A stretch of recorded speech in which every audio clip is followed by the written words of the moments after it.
숨이 붙어 있지 않습니다.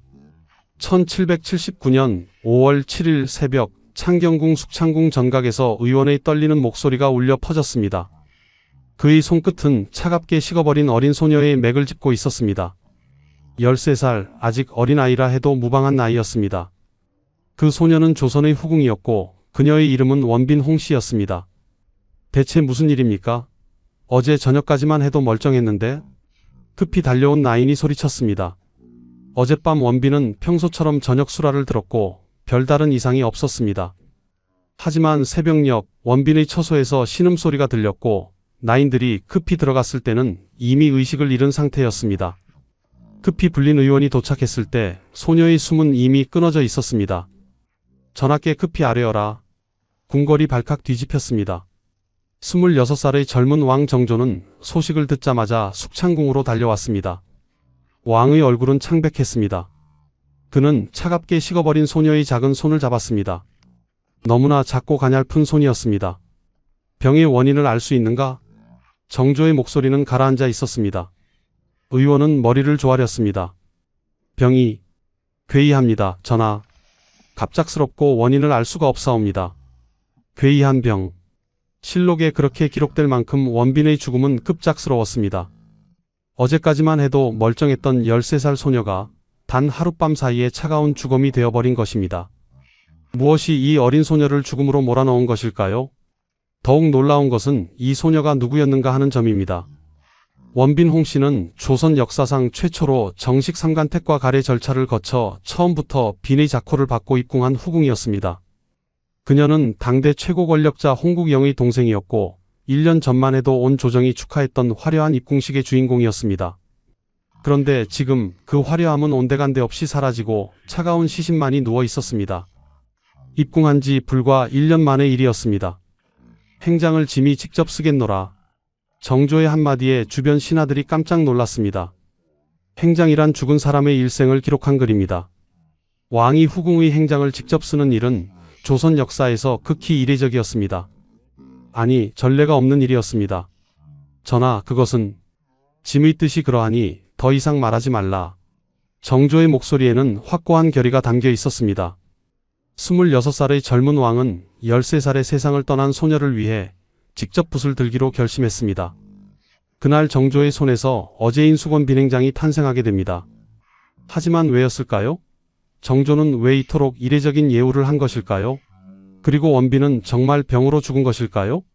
1년 전 그 화려한 입궁식에서 지금 이 자리까지 대체 무슨 일이 있었던 것일까요? 궁궐 밖에서는 이미 소문이 퍼지기 시작했습니다. 홍국영의 동생이 갑자기 죽었다더라.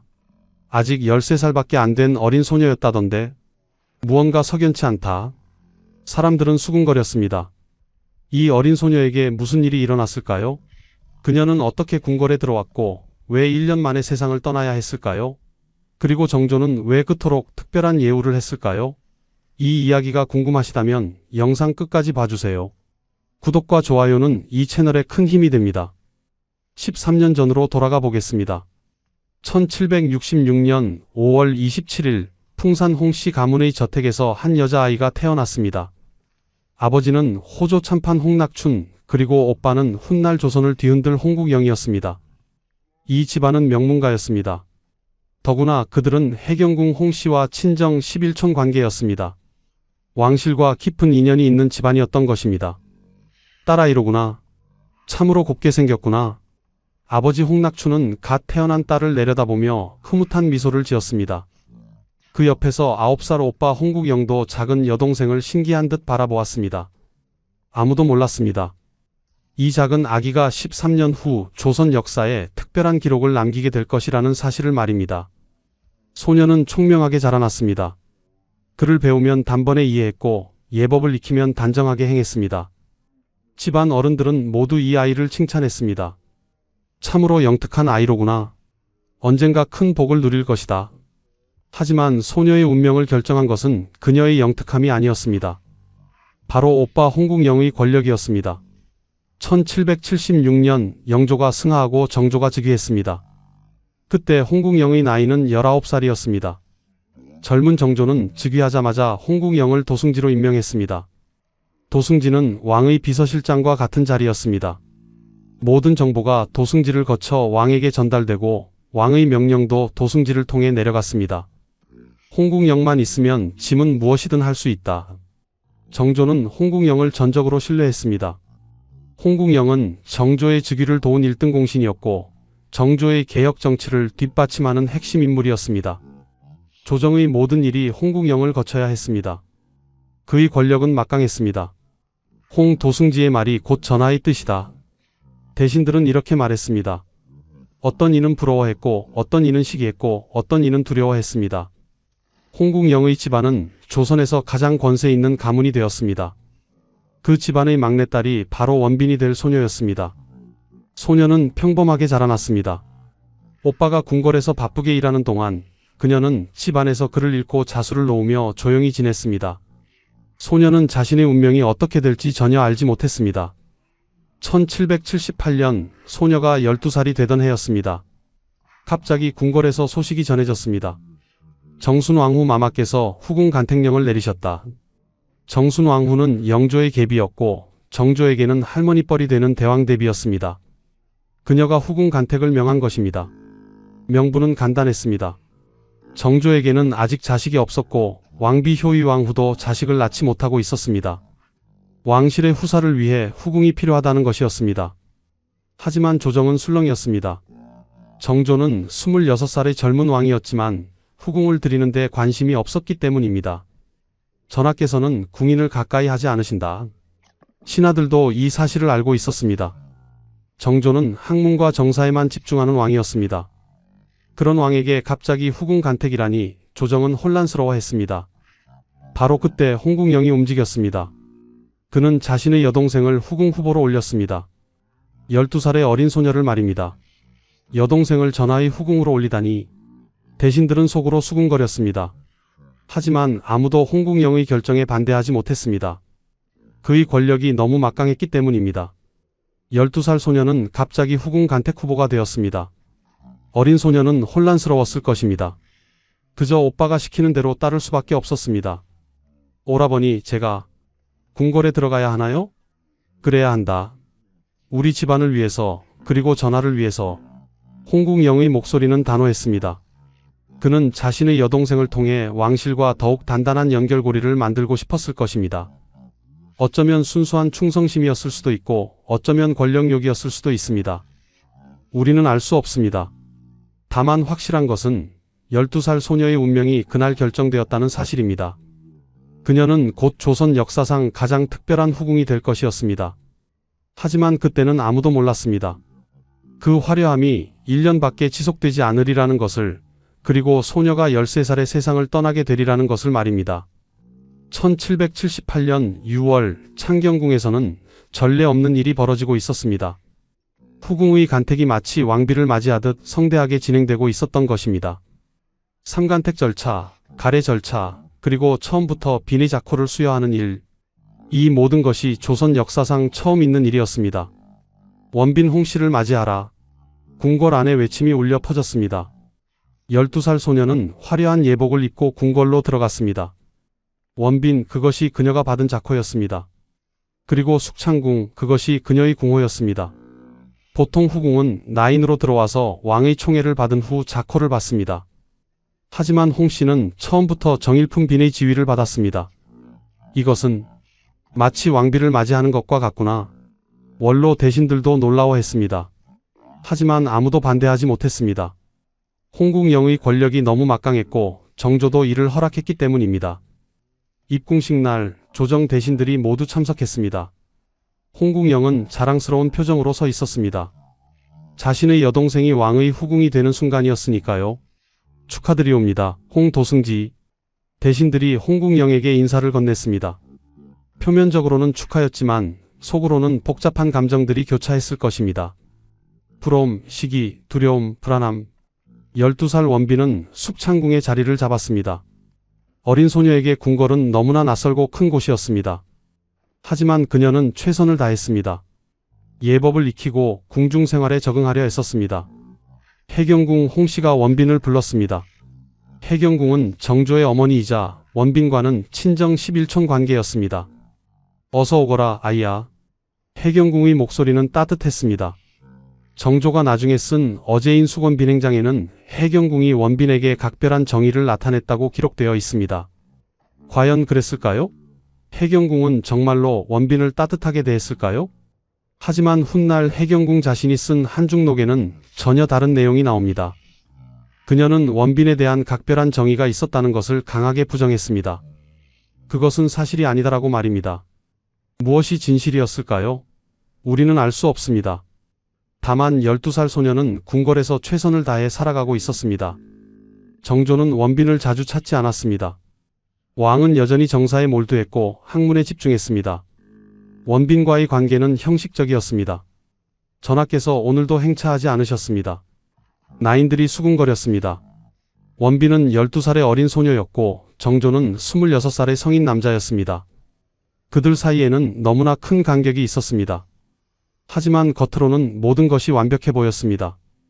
홍궁영은 권력의 정점에 있었고 그의 여동생은 왕의 후궁이었습니다. 홍씨 남매가 조선을 좌지우지하고 있었습니다.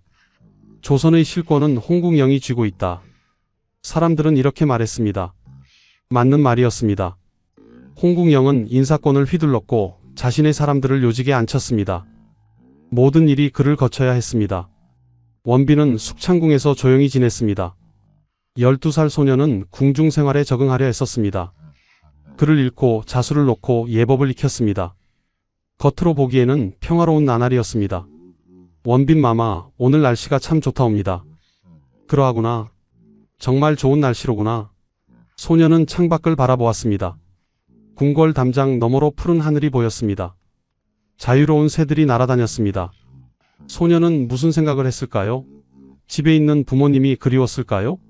아니면 오빠가 자랑스러웠을까요? 우리는 알 수 없습니다. 다만 그때까지만 해도 모든 것이 순조로워 보였습니다. 12살 소녀는 조선에서 가장 화려한 삶을 살고 있었습니다. 하지만 그 화려함 뒤에는 보이지 않는 균열들이 생기기 시작하고 있었습니다. 조정 대신들은 속으로 불만을 품기 시작했습니다. 홍궁영의 권력 독점이 너무 심했기 때문입니다. 하지만 아무도 입 밖에 내지 못했습니다. 홍궁영의 권력이 너무 막강했으니까요. 그리고 궁궐 안에서도 다른 궁녀들과 후궁들의 시선이 원빈에게 쏠려 있었습니다. 12살의 빈이 되다니 질투와 시기의 대상이 되기에 충분했습니다. 겨우 12살인데 빈이라니. 오빠의 권력 덕분이지. 낮은 목소리로 수군거림이 퍼졌습니다. 어린 원빈은 그것을 알았을까요? 아니면 순진하게 모르고 지냈을까요? 하지만 시간이 흐르면서 균열은 점점 커지기 시작했습니다. 1778년 가을이 깊어갔습니다. 원빈이 입궁한 지 몇 달이 지났지만 정조는 여전히 숙창궁을 자주 찾지 않았습니다. 왕은 정사에 몰두했고 개혁 정치를 추진하는 데 모든 힘을 쏟았습니다. 그리고 그 중심에는 여전히 홍궁영이 있었습니다. 이 상소는 홍도승지께서 검토하셨는가? 예, 전하. 이미 처리 방안을 마련해 두었습니다. 조정회의에서 홍궁영의 목소리는 누구보다 크게 울렸습니다. 그는 모든 일을 장악했고 모든 결정에 관여했습니다. 정조는 그를 신뢰했고 그에게 의지했습니다. 하지만 대신들의 불만은 점점 쌓여갔습니다. 홍궁영이 인사를 전행하고 있소. 맞소. 자기 사람들만 요직에 앉히고 있소이다. 이것은 옳지 않소. 권력이 한 사람에게 너무 집중되어 있소. 원로 대신들이 은밀하게 모여 이야기를 나누었습니다. 하지만 아무도 공개적으로 홍궁영을 비판하지는 못했습니다. 그의 권력이 너무 막강했기 때문입니다. 참고 또 참았습니다. 대신들은 이를 악물고 참았습니다. 언젠가는 기회가 올 것이라고 믿으면서 말입니다. 궁궐 안에서도 긴장감이 흐르기 시작했습니다. 효의 왕후는 원빈의 존재를 어떻게 받아들였을까요? 왕비에게 자식이 없는 상황에서 후궁이 들어온 것입니다. 비록 12살 어린 소녀였지만 언젠가는 왕자를 낳을 수도 있었습니다. 원빈이 입궐했다지? 예, 중전마마. 홍궁영 도승지의 여동생이 옵니다. 그러하냐? 효의 왕후의 목소리에는 복잡한 감정이 담겨 있었을 것입니다. 그녀는 1759년에 세자빈으로 간택되어 1762년에 정조와 혼인했습니다. 벌써 16년이 넘는 세월이 흘렀지만 자식이 없었습니다. 왕실에서 자식이 없다는 것은 큰 부담이었습니다. 정순왕후는 더욱 복잡한 감정을 느꼈을 것입니다. 그녀는 영조의 계비로 15살에 66살의 영조와 혼인했습니다. 정조가 즉위했을 때 그녀의 나이는 31살이었고 지금은 37살이었습니다. 그녀는 정조와 미묘한 관계였습니다. 사도세자의 죽음과 관련하여 복잡한 감정들이 얽혀 있었으니까요. 홍국영의 권력이 너무 크구나. 정순왕후는 수정전에서 생각에 잠겼습니다. 그녀는 홍국영을 경계했습니다. 한 신하에게 권력이 너무 집중되는 것은 위험했습니다. 궁궐 곳곳에서 긴장감이 감돌았습니다. 그리고 그 중심에 12살 원빈이 있었습니다. 어린 소녀는 이 모든 것을 알고 있었을까요? 원빈은 숙창궁에서 불안한 나날을 보내기 시작했습니다. 정조는 오지 않았고 주변 사람들의 시선은 차가웠습니다. 마마, 오늘도 전하께서 행차하지 않으셨습니다. 그러하냐? 12살 소녀는 무슨 생각을 했을까요? 외로웠을까요? 두려웠을까요? 집이 그리웠을까요? 밤이 되면 소녀는 창밖을 바라보았습니다. 궁궐 담장은 높았고 바깥 세상은 멀었습니다. 소녀는 갇혀 있었습니다. 화려한 궁궐이라는 감옥에 말입니다. 어느 날 홍국영이 여동생을 찾아왔습니다. 잘 지내고 있느냐? 예, 오라버니. 좋다.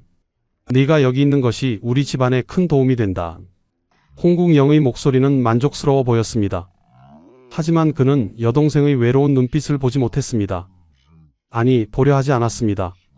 그에게 중요한 것은 권력이었고 여동생은 그 권력을 유지하는 수단 중 하나였습니다. 전하를 잘 모셔야 한다. 알겠느냐? 예, 오라버니. 소녀의 목소리는 작았습니다. 하지만 홍국영은 그것을 눈치채지 못했습니다.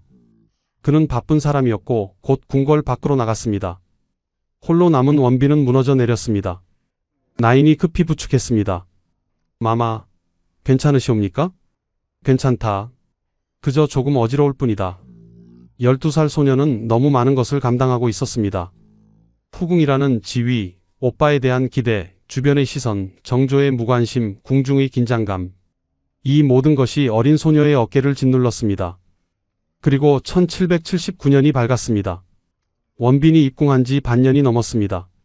하지만 상황은 나아지지 않았습니다. 오히려 악화되고 있었습니다. 조정에서는 홍국영에 대한 비판이 수면 위로 올라오기 시작했습니다. 홍도승지가 권력을 남용하고 있사옵니다. 마침내 한 대신이 용기를 내어 상소를 올렸습니다. 그것은 시작에 불과했습니다. 곧 다른 대신들도 동참하기 시작했습니다. 인사를 사사로이 하고 있사옵니다. 권력이 한 사람에게 집중되어서는 안 되옵니다. 상소가 빗발쳤습니다.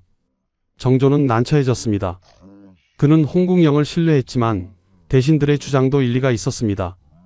균열은 점점 커지고 있었습니다. 그리고 그 균열 사이에 12살 원빈이 서 있었습니다. 1779년 봄이 왔습니다. 원빈이 입궁한 지 거의 1년이 되어가고 있었습니다. 하지만 궁궐의 분위기는 점점 차갑게 식어가고 있었습니다. 홍국영에 대한 공격은 더욱 거세졌습니다. 이제는 대놓고 탄핵하는 대신들이 나타났습니다. 홍국영을 파직시켜야 하옵니다. 권력을 독점하는 것은 나라를 위해 해롭사옵니다. 조정회의는 매번 격렬했습니다. 홍국영을 옹호하는 쪽과 비판하는 쪽이 팽팽하게 맞섰습니다. 정조는 그 사이에서 고민했습니다. 홍국영이 없으면 짐의 개혁은 어려울 것이다. 하지만 대신들의 불만도 무시할 수 없다. 왕의 마음은 복잡했습니다. 그는 홍국영을 신뢰했지만 동시에 권력의 균형도 중요하다는 것을 알고 있었습니다. 그리고 그 모든 긴장감이 숙창궁으로 흘러들어왔습니다. 마마, 조정에서 홍도승지를 탄핵하는 상소가 계속 올라온다고 하옵니다. 나인이 조심스럽게 말했습니다. 원빈의 얼굴이 창백해졌습니다. 오라버니가 탄핵을 받고 계신다고? 예, 마마. 여러 대신들이. 13살 소녀는 두려웠습니다. 오빠에게 무슨 일이 생기면 어떻게 되는 것일까요? 자신은 어떻게 되는 것일까요? 참고 또 참았습니다. 원빈은 이를 악물고 참았습니다. 하지만 어린 소녀에게 이 모든 것은 너무 벅찼습니다. 정조는 여전히 숙창궁을 찾지 않았습니다. 왕은 정사에 바쁘다는 핑계로 원빈을 멀리했습니다. 어쩌면 정조 자신도 이 상황이 불편했을 것입니다. 홍국영의 여동생이라는 사실이 부담스러웠을지도 모릅니다. 전하께서는 오늘도 오시지 않으실 것입니다. 나인들도 이제는 기대하지 않았습니다. 원빈은 홀로 긴 밤을 보냈습니다. 궁중의 다른 여인들은 원빈을 보는 눈빛이 차가워졌습니다. 홍궁영이 곧 몰락할 것이라던데. 그렇다면 원빈도. 낮은 수군거림이 들려왔습니다. 원빈은 그 소리를 들었을 것입니다. 13살 소녀의 심장은 두려움으로 떨렸을 것입니다. 밤마다 원빈은 울었습니다.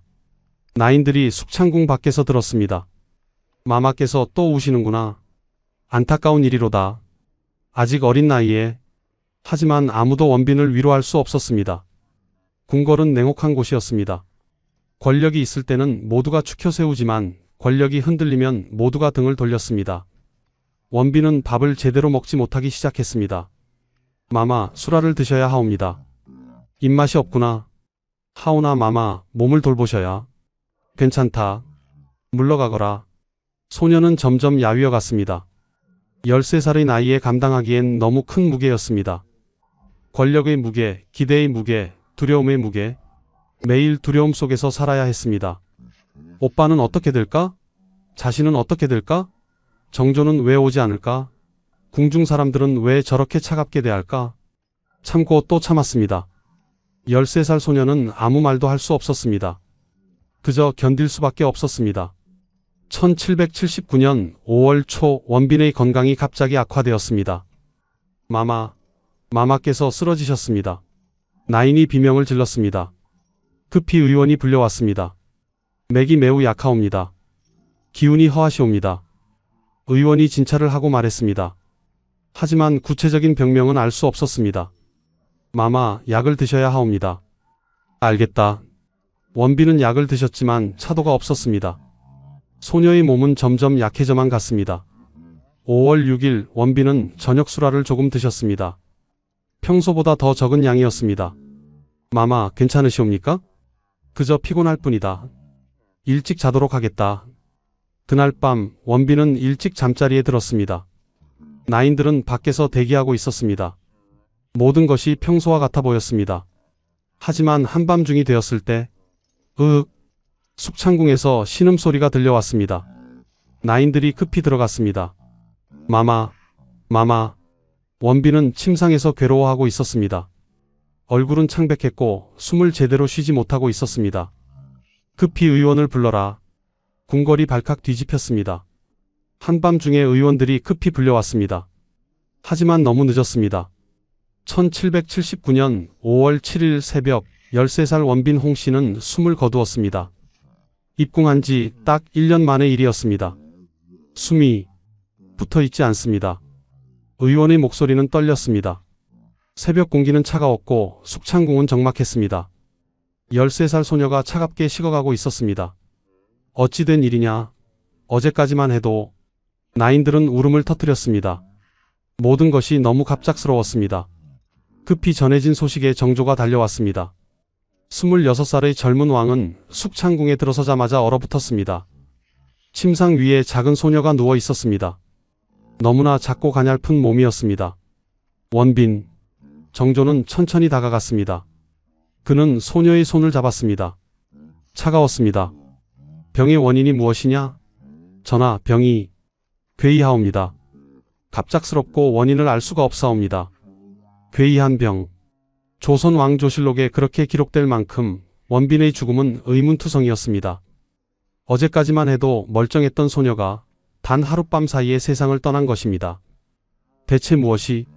정조의 목소리는 가라앉았습니다. 그는 무슨 생각을 했을까요? 후회했을까요? 죄책감을 느꼈을까요? 아니면 단지 당황스러웠을까요? 우리는 알 수 없습니다. 다만 정조가 이례적인 결정을 내렸다는 것만은 확실합니다. 짐이 직접 행장을 쓰겠노라. 주변 신하들이 깜짝 놀랐습니다. 전하, 그것은 전례가. 짐의 뜻이 그러하다. 더 이상 말하지 말라.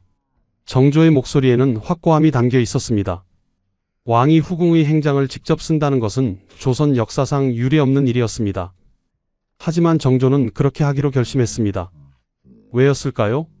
정말로 원빈을 아꼈던 것일까요? 아니면 홍궁영에 대한 배려였을까요? 혹은 자신의 책임감 때문이었을까요? 홍궁영에게 소식이 전해졌습니다. 그는 즉시 궁궐로 달려왔습니다. 여동생, 나의 여동생.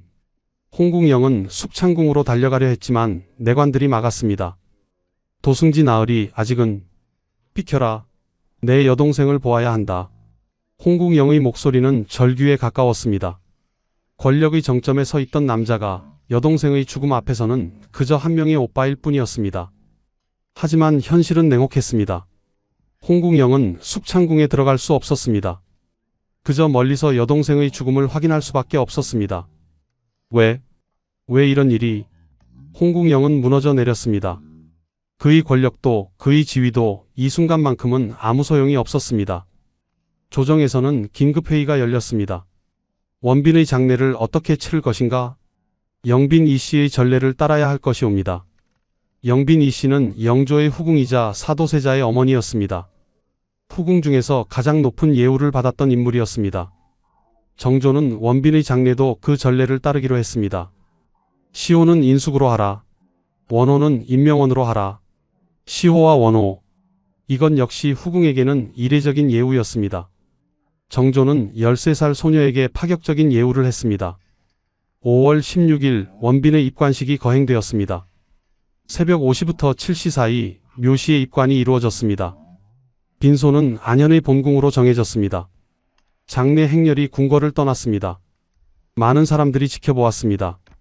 겨우 13살이었다던데? 한창 꽃다울 나이인데? 안타까운 일이로다. 사람들의 수군거림 속에서 13살 소녀의 관이 천천히 움직였습니다. 하지만 모든 사람들이 슬퍼한 것은 아니었습니다. 어떤 대신들은 속으로 안도했습니다. 홍국영의 세력이 약해질 것이다. 이제 기회가 왔다. 권력의 세계는 냉혹했습니다. 한 소녀의 죽음조차 권력투쟁의 계산에 포함되었습니다. 원빈의 무덤은 현재 고려대학교 자리 근처에 마련되었습니다. 훗날 사람들은 그곳을 애기능이라고 부르게 됩니다. 어린 후궁의 무덤이라는 뜻이었습니다. 정조는 원빈의 장례가 끝난 후 자신의 처소로 돌아와 붓을 들었습니다. 그리고 어제인 수건 비냉장을 쓰기 시작했습니다. 원빈은 총명하고 단정했다. 해경군께서 각별히 아끼셨다. 정조의 붓끝에서 원빈의 일생이 기록되었습니다. 그것은 왕이 직접 쓴 유일한 후궁의 행장이었습니다. 하지만 과연 그 기록이 진실이었을까요? 정조는 진심으로 원빈을 애도한 것일까요? 우리는 알 수 없습니다. 다만 13살 소녀가 갑작스럽게 세상을 떠났고 그 죽음이 조선 역사에 특별한 기록으로 남았다는 사실만은 확실합니다. 그리고 이 사건은 시작에 불과했습니다. 곧 더 큰 변화가 일어날 것이었습니다. 이제 우리는 알게 되었습니다. 왜 1779년 5월 7일 새벽 숙창궁에서 13살 소녀가 갑작스럽게 세상을 떠났는지를, 그리고 왜 26살의 왕 정조가 이례적으로 직접 행장을 쓰기로 결심했는지를 말입니다. 정조가 쓴 어제인 수건 비냉장은 지금도 한국학중앙연구원에 보관되어 있습니다. 왕이 후궁의 행장을 직접 작성한 것은 조선 역사를 통틀어 이 사례뿐입니다. 그만큼 특별한 기록입니다. 그 기록 속에 정조는 이렇게 썼습니다. 해경궁께서 원빈에게 각별한 정의를 나타내셨다. 해경궁이 원빈을 특별히 아꼈다는 것입니다. 친정 11촌 관계이기도 했고 원빈이 어리고 순수했기 때문이라고 정조는 기록했습니다. 하지만 정말 그랬을까요? 훗날 해경궁 홍씨가 직접 쓴 한중록을 보면 전혀 다른 이야기가 나옵니다. 해경궁은 원빈에 대한 각별한 정의가 있었다는 것을 강하게 부정했습니다. 그것은 사실이 아니다. 해경궁의 말은 단호했습니다. 그렇다면 무엇이 진실이었을까요? 정조가 거짓말을 한 것일까요? 아니면 해경궁이 나중에 사실을 부인한 것일까요? 우리는 영원히 알 수 없습니다. 다만 두 기록이 서로 모순된다는 사실만은 분명합니다. 그리고 그 모순 속에 13살 소녀의 진실이 묻혀 있습니다. 정조는 왜 그렇게 썼을까요? 어쩌면 홍국영에 대한 배려였을지도 모릅니다. 여동생을 잃은 신하를 위로하기 위해서 말입니다. 혹은 자신의 책임감 때문이었을지도 모릅니다. 후궁을 제대로 돌보지 못했다는 죄책감 말입니다. 아니면 정말로 원빈을 안타깝게 여겼을 수도 있습니다. 13살의 어린 나이에 궁궐에 들어와 1년 만에 세상을 떠난 소녀를 말입니다. 우리는 알 수 없습니다. 하지만 한 가지는 확실합니다. 원빈의 죽음 이후 조선의 정치 판도가 크게 바뀌었다는 사실입니다. 1780년 원빈이 죽은 지 1년 후 홍국영은 권력에서 축출되었습니다. 정조는 더 이상 홍국영을 옹호하지 않았습니다. 대신들의 계속된 탄핵과 비판 속에서 홍국영의 권력은 무너졌습니다. 홍국영을 파직하라. 정조의 명이 떨어졌습니다. 한때 조선을 좌지우지하던 권력자가 하루아침에 몰락했습니다. 홍국영은 유배형을 선고받았습니다. 전하, 신은 더 이상 할 말이 없다. 물러가라. 정조는 냉정했습니다. 권력은 영원하지 않았습니다. 홍국영은 모든 것을 잃었습니다.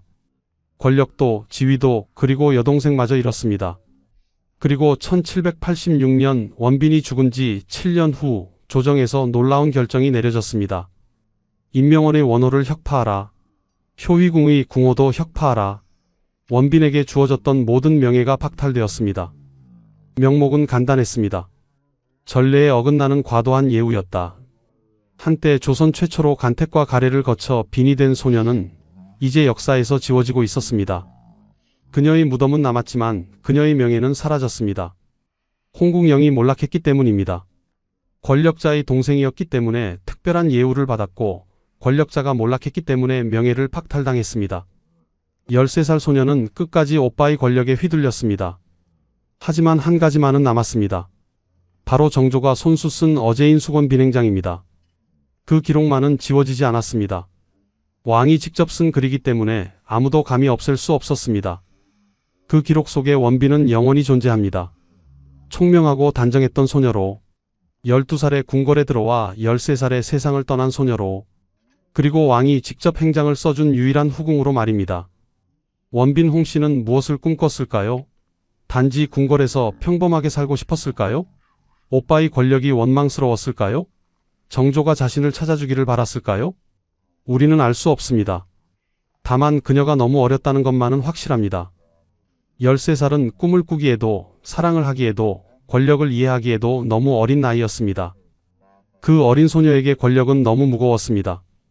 후궁이라는 지위는 너무 벅찼습니다. 궁궐이라는 세상은 너무 냉혹했습니다. 그리고 1년 만에 그 모든 것이 끝났습니다. 정조의 기록만이 원빈의 존재를 증명합니다. 200년이 넘는 세월이 흘렀지만 그 기록은 여전히 남아 있습니다. 13살 소녀의 짧은 생애를 왕이 직접 기록으로 남긴 특별한 이야기를 말입니다. 200년이 넘는 시간이 흘렀습니다. 1779년 그날 이후로 많은 것이 변했습니다. 조선은 사라졌고 대한민국이 세워졌습니다. 궁궐은 박물관이 되었고 왕실은 역사 속 이야기가 되었습니다. 하지만 원빈 홍씨의 이야기는 여전히 남아 있습니다. 서울 성북구 안암동, 지금의 고려대학교 캠퍼스 안에는 애기능이라고 불리는 곳이 있습니다. 바로 원빈의 무덤이 원래 있던 자리입니다. 사람들은 그곳을 지나가며 말했습니다. 여기가 어린 후궁의 무덤이 있던 곳이라더라. 13살에 죽었다던데. 참 안타까운 이야기로구나.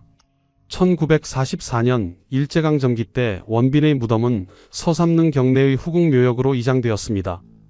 지금 그곳에 13살 소녀가 잠들어 있습니다. 조용하고 평화롭게 말입니다. 하지만 역사는 여전히 질문을 던집니다. 원빈은 정말로 병으로 죽은 것일까요? 괴이한 병이라는 기록은 무엇을 의미하는 것일까요? 어제까지 멀쩡하던 소녀가 하룻밤 사이에 죽는다는 것이 자연스러운 일일까요? 어떤 사람들은 독살설을 제기합니다. 궁중의 암투 속에서 누군가 어린 원빈을 제거했을지도 모른다고 말합니다. 홍국영의 세력을 약화시키기 위해서 혹은 다른 이유로 말입니다. 하지만 증거는 없습니다. 실록에는 단지 괴이한 병이라고만 기록되어 있을 뿐입니다. 다른 사람들은 심리적 원인을 이야기합니다.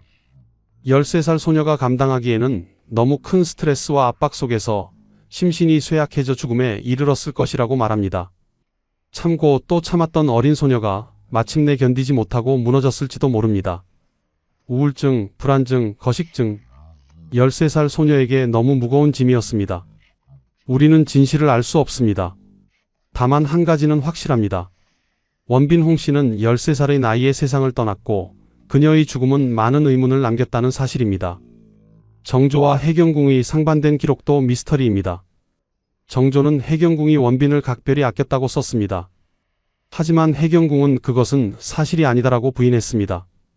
무엇이 진실이었을까요? 정조는 왜 그렇게 썼을까요? 해경궁은 왜 부인했을까요? 어쩌면 둘 다 자신의 입장에서 진실을 말한 것일지도 모릅니다. 정조는 원빈에게 미안함을 느꼈고 그래서 좋게 기록하고 싶었을 것입니다. 해경궁은 홍국영이 몰락한 후 그 가문과의 연관성을 부정하고 싶었을 것입니다. 역사는 이렇게 복잡합니다. 한 사건에 대해서도 여러 관점이 존재하고 여러 해석이 가능합니다. 하지만 역사가 우리에게 주는 교훈은 분명합니다. 권력은 영원하지 않습니다. 홍국영은 한때 조선을 좌지우지하는 권력자였지만 결국 몰락했습니다. 그의 여동생도 함께 역사에서 지워질 뻔했습니다. 다만 정조의 기록만이 그녀의 존재를 증명할 뿐입니다. 12살 소녀에게 권력은 너무 무거웠습니다. 원빈은 자신이 원해서 후궁이 된 것이 아니었습니다. 오빠의 뜻에 따라 가문의 영광을 위해 궁궐에 들어갔을 뿐입니다. 그리고 1년 만에 세상을 떠났습니다. 만약 홍국영이 권력을 탐하지 않았다면 어떻게 되었을까요? 만약 원빈이 평범한 집안의 딸로 태어났다면 어떻게 되었을까요? 만약 정조가 원빈을 더 아꼈다면 어떻게 되었을까요? 우리는 알 수 없습니다. 역사에 만약은 없으니까요. 다만 우리는 배울 수 있습니다. 권력의 허무함을, 생명의 소중함을, 그리고 어린 생명을 보호해야 한다는 책임감을 말입니다. 조선시대에는 원빈과 같은 어린 후궁들이 많았습니다. 대부분은 역사에 이름조차 남기지 못했습니다. 그저 궁녀로 들어와 조용히 살다가 조용히 세상을 떠났습니다. 그나마 원빈은 기록이라도 남았습니다. 정조가 직접 쓴 행장이, 실록의 기록이, 그리고 사람들의 기억이 그녀의 존재를 증명합니다. 그것이 유일한 위안일까요? 지금까지 원빈 홍씨의 이야기였습니다. 1766년에 태어나 1779년에 세상을 떠난 13년의 짧은 생애를 살았던 소녀의 이야기였습니다. 12살의 후궁이 되어 13살의 세상을 떠난 소녀. 정조가 손수 기록으로 남긴 그 생애. 이 이야기가 여러분께 권력의 허무함과 생명의 소중함을 생각하게 하는 계기가 되길 바랍니다. 그리고 역사 속에 묻혀버린 수많은 어린 생명들을 기억하는 시간이 되길 바랍니다. 200년이 넘는 시간이 흘렀지만 원빈의 이야기는 여전히 우리에게 말을 걸고 있습니다. 권력이란 무엇인가? 책임이란 무엇인가? 그리고 한 생명의 가치는 무엇인가? 원빈 홍씨는 지금 서삼릉의 조용한 언덕에 잠들어 있습니다. 한때 조선 최초의 간택 후궁이었던 소녀가 이제는 평화롭게 쉬고 있습니다. 우리는 그녀를 기억합니다. 13살에 세상을 떠난 작은 소녀를. 역사의 큰 흐름 속에서 스쳐 지나갔지만 정조의 기록으로 영원히 남은 소녀를 말입니다. 이 영상이 도움이 되셨다면 구독과 좋아요 부탁드립니다. 여러분의 관심이 이런 역사 이야기를 계속 전하는 데 큰 힘이 됩니다. 다음에는 또 다른 흥미로운 한국사 이야기로 찾아뵙겠습니다. 감사합니다. 1762년 윤5월 15일 한밤중이었습니다. 창덕궁 뒤뜰, 달빛조차 숨어버린 어둠 속에서 한 여인이 무릎으로 기어가고 있었습니다. 손에는 물이 담긴 작은 표주박 하나, 앞에는 거대한 뒤주가 놓여 있었습니다. 여인의 이름은 해경궁 홍씨, 조선 왕세자빈이었습니다. 28의 나이, 그녀는 지금 목숨을 걸고 뒤주를 향해 나아가고 있었습니다. 들키면 나도, 아들도, 친정 식구들도 모두 역적이 됩니다. 그녀의 심장이 터질 듯 뛰었습니다. 손이 떨렸습니다. 무릎이 바들바들 떨렸습니다. 하지만 멈출 수 없었습니다. 뒤주 속에는 그녀의 남편이 갇혀 있었기 때문입니다. 누구시오? 뒤주 속에서 희미한 신음소리가 들려왔습니다. 3일 동안 물 한 모금 마시지 못한 남편의 목소리였습니다. 사도세자, 조선의 왕세자였던 남편이 지금 나무 뒤주 안에서 죽어가고 있었습니다. 해경궁은 이를 악물었습니다. 3m, 2m, 1m. 뒤주가 점점 가까워졌습니다. 그녀의 손이 뒤주 표면에 닿는 순간이었습니다. 세자빈 마마, 안 됩니다. 갑자기 뒤에서 상궁의 목소리가 들려왔습니다. 해경궁의 몸이 얼어붙었습니다. 마마, 정신 차리십시오. 대왕대비 마마께서 감시하고 계십니다. 들키시면 마마도 세손 저하도 모두 역적이 되십니다. 상궁이 떨리는 목소리로 말했습니다. 해경궁은 그 자리에서 무너져 내렸습니다. 손에서 표주박이 떨어져 나갔습니다. 물이 땅바닥에 쏟아졌습니다. 안 됩니다. 안 돼요. 저분은 제 남편이에요. 해경궁이 작은 목소리로 울부짖었습니다. 하지만 상궁은 그녀를 끌어냈습니다. 뒤주는 점점 멀어졌습니다. 뒤주 속에서는 여전히 희미한 신음소리가 들려왔습니다. 물 한 모금만. 그날 밤 해경궁은 자신의 처소로 돌아와 밤새 울었습니다. 아무 소리도 내지 못하고 이불을 뒤집어 쓰고 소리 없이 울었습니다. 미안하오. 미안하오. 당신을 지키지 못해 미안하오. 과연 이 여인은 왜 이런 상황에 놓이게 되었을까요? 남편은 왜 뒤주에 갇혔을까요? 그리고 그녀는 왜 목숨을 걸고 뒤주로 기어갔을까요? 이 이야기가 궁금하시다면 영상 끝까지 봐주십시오. 구독과 좋아요는 큰 힘이 됩니다. 19년 전으로 돌아가 보겠습니다. 1743년 가을이었습니다. 한양의 명문가 풍산 홍씨 집안에 14살 된 딸이 있었습니다. 이름은 해경, 영의정 홍봉안의 딸이었습니다. 그녀는 어려서부터 총명하고 학식이 뛰어나기로 소문났습니다. 우리 혜경이는 글을 읽으면 단번에 이해하는구나. 이 아이는 분명 큰 복을 타고났다. 아버지 홍봉안이 딸을 보며 흐뭇해했습니다. 혜경은 예의범절도 바르고 바느질 솜씨도 뛰어났으며 무엇보다 마음씨가 곱기로 유명했습니다. 그해 가을 궁중에서 왕세자빈을 간택한다는 소식이 전해졌습니다. 영조대왕께서 9살 왕세자를 위해 며느리를 구한다는 것이었습니다. 혜경아, 내가 간택에 나가보는 것이 어떻겠느냐? 어머니가 조심스럽게 물었습니다. 혜경은 잠시 생각하다가 고개를 끄덕였습니다. 예, 어머님. 나라를 위해 제가 할 수 있는 일이라면 하겠습니다. 간택일이 다가왔습니다. 혜경은 궁중 나들이에 참여했습니다. 처음 보는 궁궐, 처음 보는 대전들, 모든 것이 신기했습니다. 그때였습니다. 한 어린 소년이 그녀에게 다가왔습니다. 9살 왕세자였습니다. 이 꽃을 받아주시겠습니까? 세자가 국화꽃 한 송이를 건넸습니다. 수줍은 미소와 함께였습니다. 혜경은 얼굴이 붉어지며 꽃을 받았습니다. 감사합니다. 세자 저하. 이 꽃처럼 오래오래 함께하고 싶습니다. 어린 세자의 말에 혜경은 가슴이 두근거렸습니다. 그것이 두 사람의 첫 만남이었습니다. 1744년 봄 왕세자빈 간택이 마무리되었습니다. 최종 낙점을 받은 사람은 바로 혜경이었습니다. 이보다 훌륭한 며느리는 없을 것이오. 학식도 뛰어나고 덕망도 갖추었으며 집안도 훌륭하구나. 영조대왕이 만족스러워하며 말했습니다. 하지만 그의 눈빛은 어딘가 차갑고 날카로웠습니다. 혜경은 그때 처음으로 시아버지가 될 영조의 진짜 모습을 보았습니다. 시아버님의 눈빛이 왜 저렇게 무서우실까? 하지만 곧 그런 생각은 잊었습니다. 혼례 준비가 시작되었기 때문입니다. 1744년 음력 2월 15살 혜경과 10살 세자의 혼례가 성대하게 치러졌습니다. 온 나라가 축복했습니다. 백성들은 거리에 나와 만세를 불렀습니다. 세자빈 마마 만세, 왕세자 저하 만세. 혼례를 마친 혜경은 세자궁으로 들어갔습니다. 첫날 밤 어린 세자가 그녀에게 말했습니다. 세자빈 아니, 혜경, 저와 함께 행복하게 지내주시겠습니까? 예, 세자 저하. 제가 좋은 세자빈이 되도록 노력하겠습니다. 두 사람은 손을 맞잡았습니다. 그것은 영원한 약속처럼 느껴졌습니다. 처음 몇 년은 정말 행복했습니다. 어린 세자는 총명했고 혜경을 무척 아꼈습니다. 두 사람은 함께 글을 읽고 그림을 그리고 궁궐 정원을 거닐었습니다. 하지만 그때는 아무도 몰랐습니다. 19년 후 그 국화꽃을 주던 자리에 뒤주가 놓일 줄은, 그리고 그 뒤주 속에 남편이 갇힐 줄은 아무도 상상하지 못했습니다. 1750년 혜경은 16의 나이로 첫 아들을 낳았습니다. 의소세손이었습니다. 허허, 훌륭한 왕손이 태어났구나. 세자빈 잘했다. 영조대왕이 기뻐하며 말했습니다. 온 궁궐이 축제 분위기였습니다. 혜경은 왕손을 품에 안고 눈물을 흘렸습니다. 세자 저하, 우리에게 아들이 생겼습니다. 사도세자도 아들을 보며 환하게 웃었습니다. 그때만 해도 세자는 밝고 건강한 청년이었습니다. 아버지 영조의 기대를 한몸에 받는 왕세자였습니다. 2년 후인 1752년 혜경은 또다시 아들을 낳았습니다. 둘째 아들, 이름은 산이었습니다. 훗날 정조대왕이 되는 아이였습니다.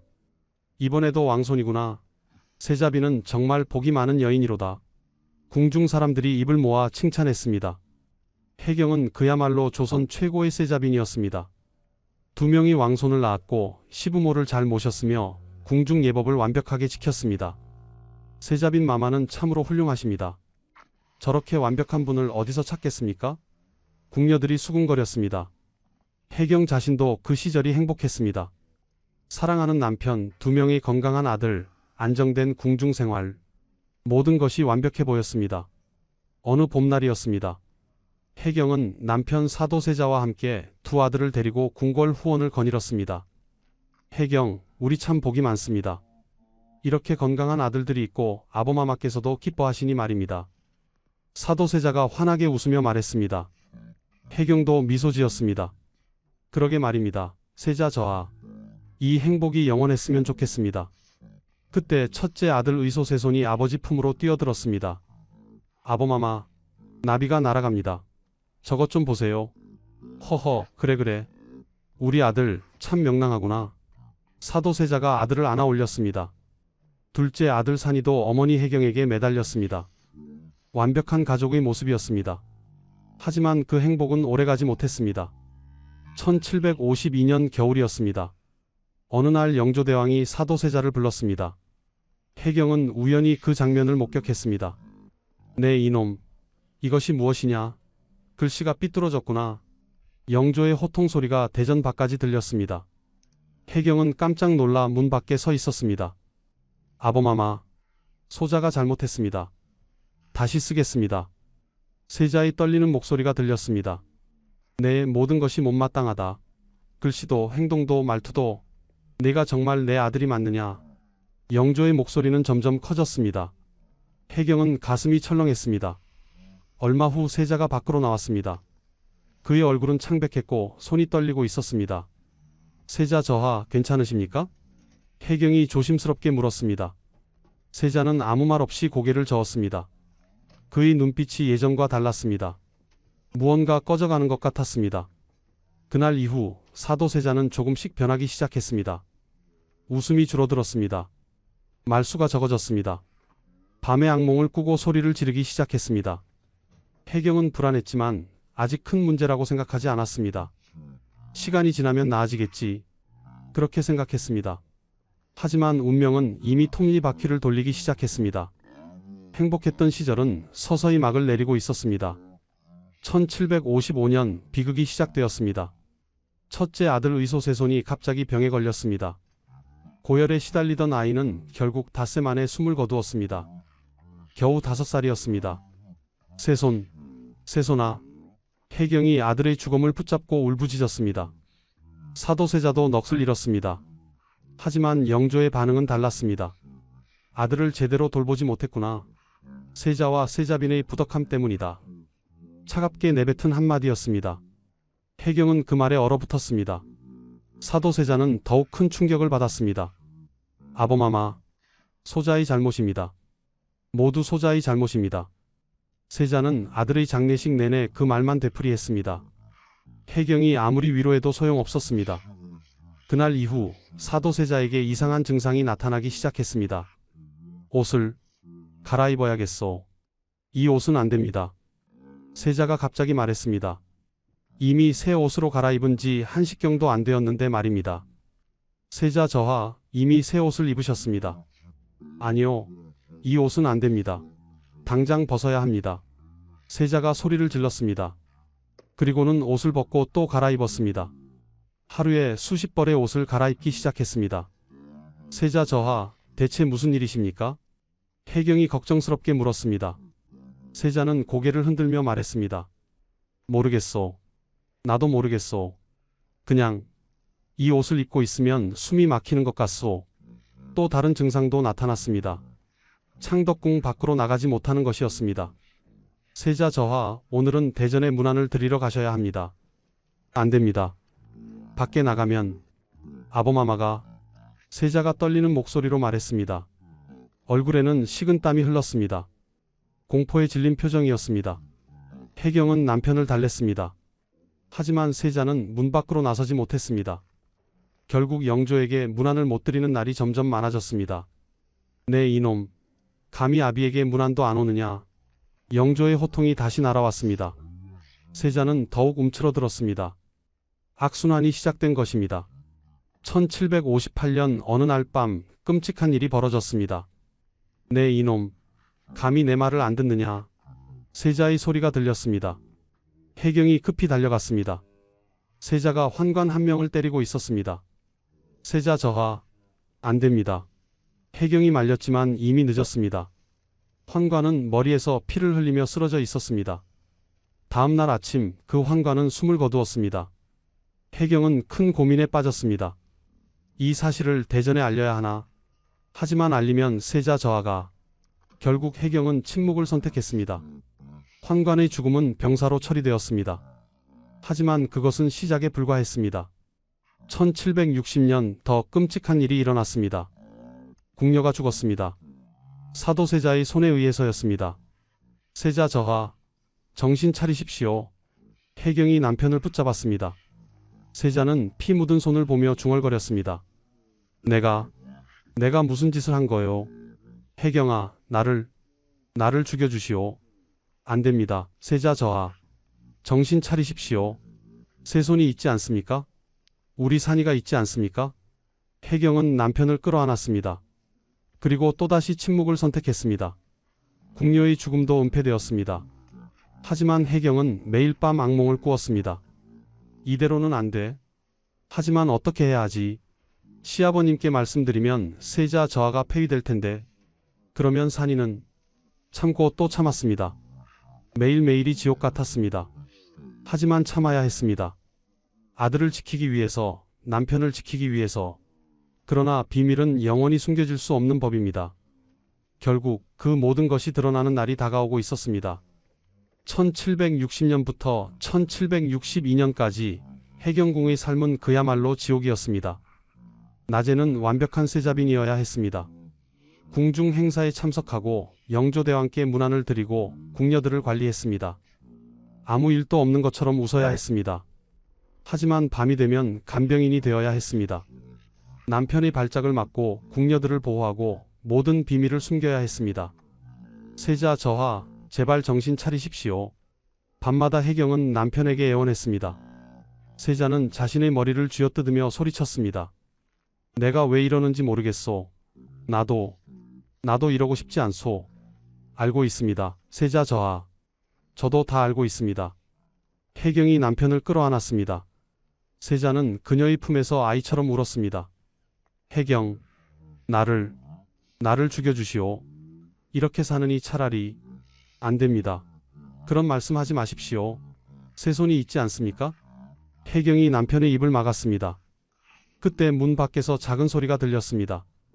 10살배기 아들 산이 훗날의 정조가 문틈으로 아버지를 보고 있었습니다. 산아. 해경이 아들을 불렀습니다. 산이는 눈물을 흘리고 있었습니다. 어머마마, 아버마마가 왜 저러십니까? 산아, 들어오렴. 아버마마는 조금 편찮으실 뿐이란다. 해경은 아들을 안았습니다. 그리고 속으로 울었습니다. 이 아이가 이 모든 것을 보고 있구나. 1762년 봄, 상황은 더욱 악화되었습니다. 세자빈 마마, 큰일입니다. 궁녀가 급히 달려왔습니다. 무슨 일이냐? 세자 저하께서. 또? 궁녀는 말을 잇지 못했습니다. 해경이 달려가 보니 세자가 또 한 명의 궁녀를 해친 것이었습니다. 아, 안 돼. 해경은 그 자리에 주저앉았습니다. 이제는 더 이상 숨길 수 없을 것 같았습니다. 궁궐 안에 소문이 돌기 시작했습니다. 세자 저하께서 미치셨다더라. 궁녀들이 세자를 무서워한다더라. 세자빈 마마께서도 힘드시다더라. 해경의 귀에도 그 소문들이 들렸습니다. 하지만 그녀는 계속 입을 다물었습니다. 친정아버지 홍봉안이 찾아왔습니다. 해경아, 세자께서 정녕 괜찮으신가? 바깥에 좋지 않은 소문이. 괜찮습니다, 아버님. 그저 유언비어일 뿐입니다. 해경은 거짓말을 했습니다. 아버지는 딸의 눈빛을 보며 한숨을 쉬었습니다. 해경아, 내가 고생이 많구나. 괜찮습니다, 아버님. 이것이 세자빈의 도리입니다. 하지만 참는데도 한계가 있었습니다. 매일 밤 해경은 악몽을 꾸었습니다. 남편이 피 묻은 손으로 그녀를 부르는 꿈, 시아버지 영조가 노한 눈으로 그녀를 노려보는 꿈, 아들 산이가 울면서 어머마마 살려주세요라고 외치는 꿈. 1762년 윤오월 초 나경원이라는 사람이 영조에게 고변을 올렸습니다. 사도세자의 비행을 고발하는 상소였습니다. 혜경은 그 소식을 듣고 온몸이 얼어붙었습니다. 드디어 들통났구나. 영조는 크게 노했습니다. 조사가 시작되었습니다. 세자의 비행이 하나둘씩 드러나기 시작했습니다. 세자가 환관을 때려 죽였다더라. 궁녀를 수십 명이나 죽였다더라. 옷을 하루에 수십 번 갈아입는다더라. 혜경은 벼랑 끝에 서 있는 기분이었습니다. 곧 큰일이 일어날 것 같았습니다. 1762년 윤오월 13일 새벽이었습니다. 세자빈 당장 대전으로 오너라. 영조의 급한 전갈이 왔습니다. 혜경은 불길한 예감에 떨면서 대전으로 향했습니다. 오늘은 뭔가 다르다. 오늘은 그녀의 예감은 틀리지 않았습니다. 그날 모든 것이 끝나는 날이었습니다. 1762년 윤오월 13일 아침이었습니다. 혜경궁이 대전에 도착했을 때 이미 큰 뒤주 하나가 마당에 놓여 있었습니다. 쌀을 보관하는 그 뒤주는 사람 한 명이 들어갈 만한 크기였습니다. 저것은 대체 혜경의 얼굴이 창백해졌습니다. 곧 사도세자가 끌려왔습니다. 영조가 노한 목소리로 외쳤습니다. 네 이놈, 이 아비를 속였구나. 환관을 죽이고 궁녀를 죽이고 못된 짓만 골라서 했구나. 아범마마, 소자가 잘못했습니다. 세자가 땅에 엎드렸습니다. 온몸이 떨리고 있었습니다. 오늘은 내 목숨을 끊겠다. 저 뒤주에 들어가라. 영조의 명령이 떨어졌습니다. 혜경은 앞으로 달려나가 영조 앞에 엎드렸습니다. 전하, 자비를 베풀어 주소서. 세 손을 생각해 주소서.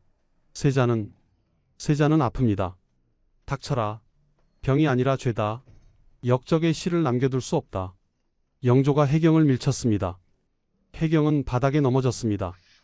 11살 산이가 할아버지 앞에 엎드렸습니다. 할아버님, 아버님을 살려주소서. 제발. 산아, 내 아비는 역적이다. 물러나거라. 영조는 손자의 애원도 들어주지 않았습니다. 명령이 실행되었습니다. 사도세자가 뒤주 앞에 섰습니다. 혜경, 산이를 부탁하오. 세자가 마지막으로 아내를 돌아보았습니다. 혜경은 눈물을 흘리며 고개를 끄덕였습니다. 세자 저하, 제가 지키겠습니다. 사도세자가 뒤주 안으로 들어갔습니다. 작은 공간에 몸을 구부려 넣었습니다. 뚜껑이 닫혔습니다. 못이 박혔습니다. 물도 주지 마라. 밥도 주지 마라. 이놈이 죽을 때까지 아무것도 주지 마라. 이를 어기는 자는 역적으로 다스리겠다. 영조의 명령이 떨어졌습니다. 혜경은 그 자리에 주저앉았습니다. 이제 끝이구나. 1일째 윤 5월 13일 뒤주 속에서 세자의 목소리가 들렸습니다. 견딜 수 있소. 아범마마께서 곧 풀어주실 것이오. 혜경은 3m 떨어진 곳에 앉아 있었습니다. 더 가까이 가면 역적이 됩니다. 그녀는 그저 지켜볼 수밖에 없었습니다. 2일째 윤 5월 14일 텁소. 너무 답답하오. 물 좀. 세자의 목소리가 약해지기 시작했습니다. 한여름 더위였습니다. 뒤주 속은 찜통 같았을 것입니다. 산이가 어머니에게 물었습니다. 어머마마, 아버마마께 물을 드려도 되지 않습니까? 안 된단다, 산아. 할아버님의 명을 어기면 우리도 역적이 된단다. 혜경은 아들을 끌어안고 울었습니다. 3일째 윤 5월 15일 밤. 이날 밤 혜경은 결심했습니다. 죽더라도 물 한 모금이라도 드려야겠다. 자정이 되자 혜경은 표주박에 물을 담아 뒤주 쪽으로 기어갔습니다. 3m, 2m, 1m. 세자빈 마마, 안 됩니다. 상궁이 그녀를 막았습니다. 혜경은 그 자리에서 무너졌습니다.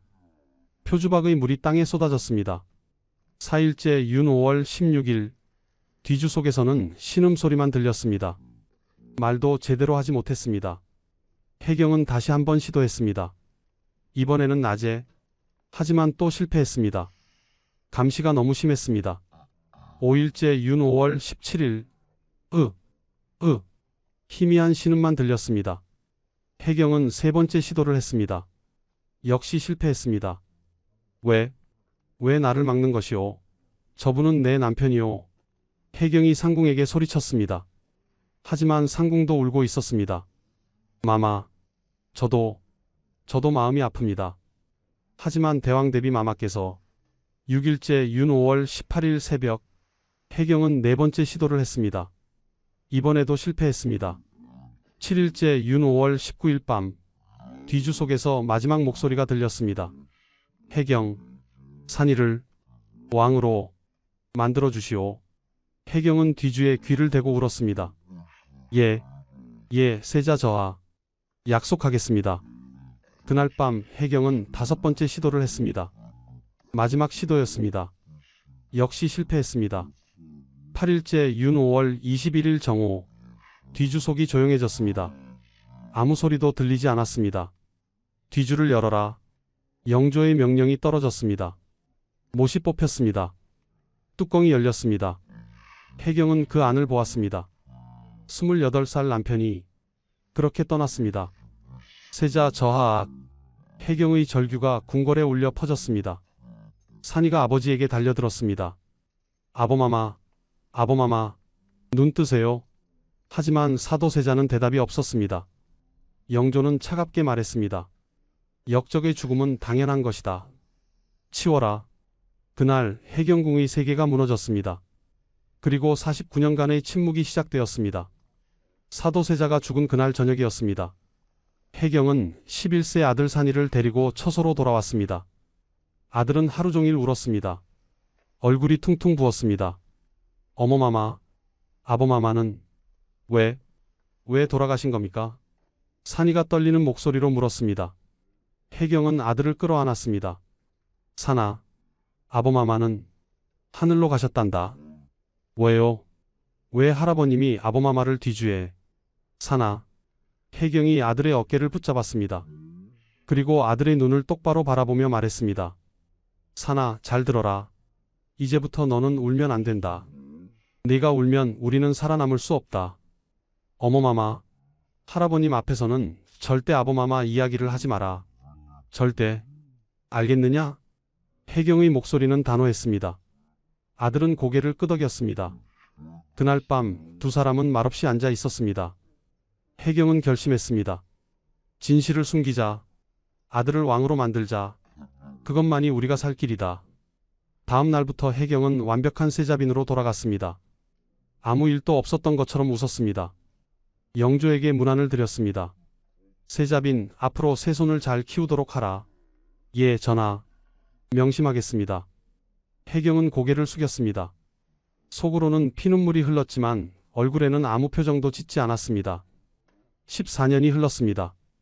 1776년 산이가 25의 나이로 왕위에 올랐습니다. 정조대왕이 된 것입니다. 즉위 후 얼마 지나지 않아 정조가 어머니를 찾았습니다. 어머마마, 소자가 여쭐 말씀이 있습니다.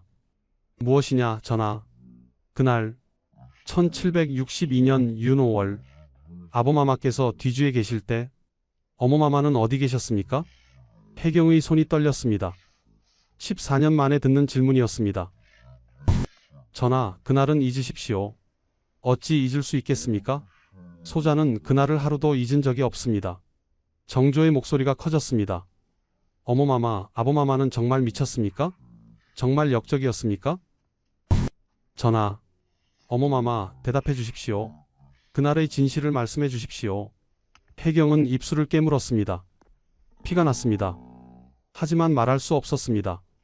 아들아, 내가 왕으로 남으려면 아버지는 죄인이어야 한다. 만약 내가 진실을 말하면 내 정통성이 흔들린다. 내가 미친 역적의 아들이 된다. 전하, 소자는 그날을 기억하고 싶지 않습니다. 정조는 어머니의 대답에 주먹을 불끈 쥐었습니다. 하지만 더 이상 묻지 않았습니다. 그날 이후에도 정조는 가끔씩 어머니에게 물었습니다. 하지만 혜경은 끝까지 대답하지 않았습니다. 정조는 아버지의 신혼을 위해 노력했습니다. 할아버지 영조가 남긴 노론 대신들을 척살했습니다. 아버지 사도세자의 묘를 수원으로 옮기고 사도라는 시호를 올렸습니다.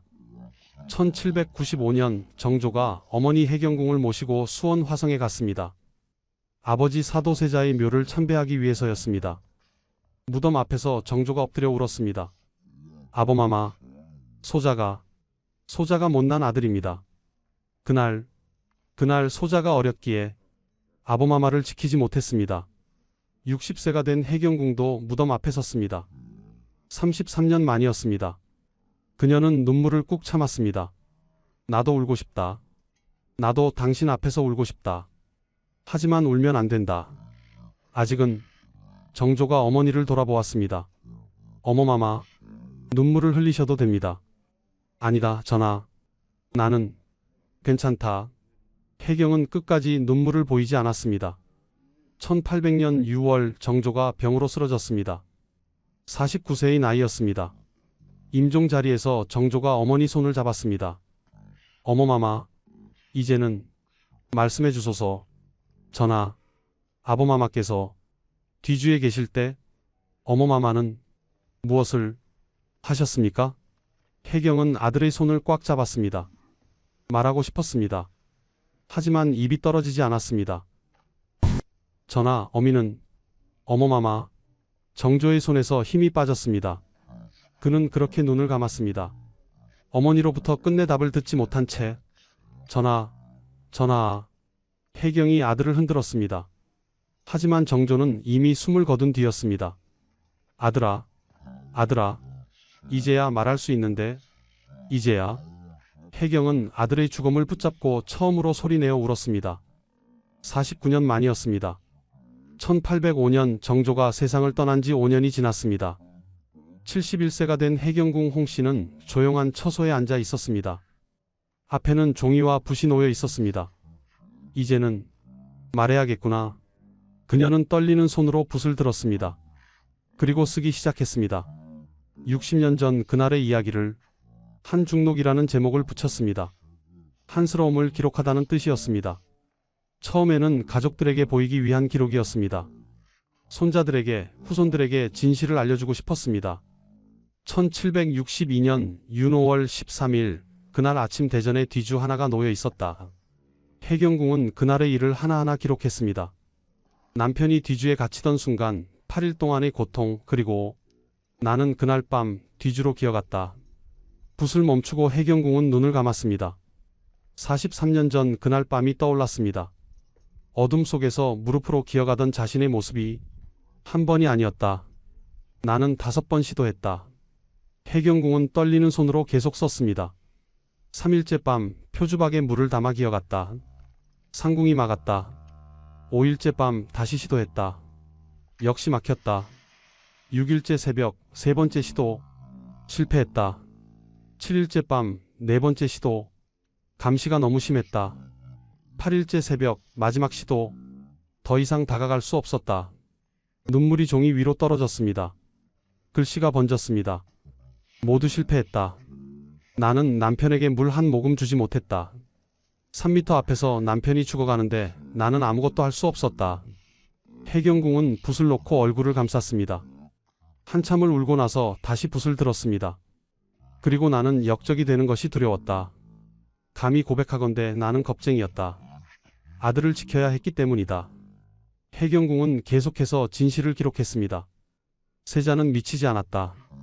시아버지의 가혹한 질책이 세자를 병들게 했다. 매일같이 꾸짖고 때리고 모욕했다. 세자는 공포에 떨었다. 그것이 병이 된 것이다. 나는 49년간 이 진실을 숨겼다. 아들 정조가 왕이 되어야 했기 때문이다. 만약 세자가 억울하게 죽었다고 말하면 정조의 정통성이 흔들린다. 그래서 나는 입을 다물었다.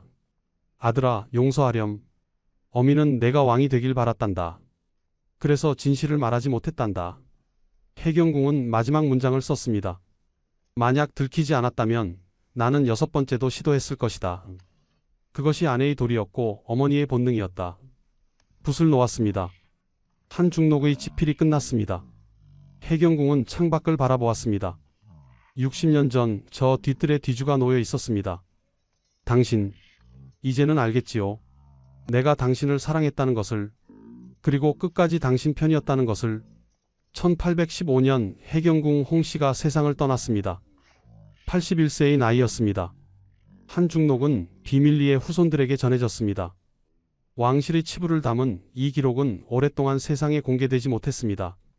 하지만 200년이 지난 후 한중록이 세상에 나왔습니다. 사람들은 그제야 알게 되었습니다. 그날 밤 뒤주로 기어간 한 여인의 이야기를. 해경궁 홍씨, 그녀는 49년을 참았습니다. 아들 앞에서 눈물조차 보일 수 없었습니다. 그것이 어머니의 사랑이었고 생존의 방법이었습니다. 역사는 승자의 기록이라고 합니다. 하지만 한중록은 패자의 변명이자 한 여인의 고백이었습니다. 한 아내의, 한 어머니의 절규였습니다. 만약 그날 밤 물을 주는데 성공했다면 어떻게 되었을까요? 만약 정조에게 진실을 말했다면 어떻게 되었을까요? 과연 그녀의 선택은 옳았을까요? 그 답은 아무도 모릅니다. 다만 우리가 아는 것은 하나입니다. 한 여인이 평생을 고통 속에서 살았다는 것, 그리고 그 고통을 끝까지 혼자 견뎠다는 것입니다.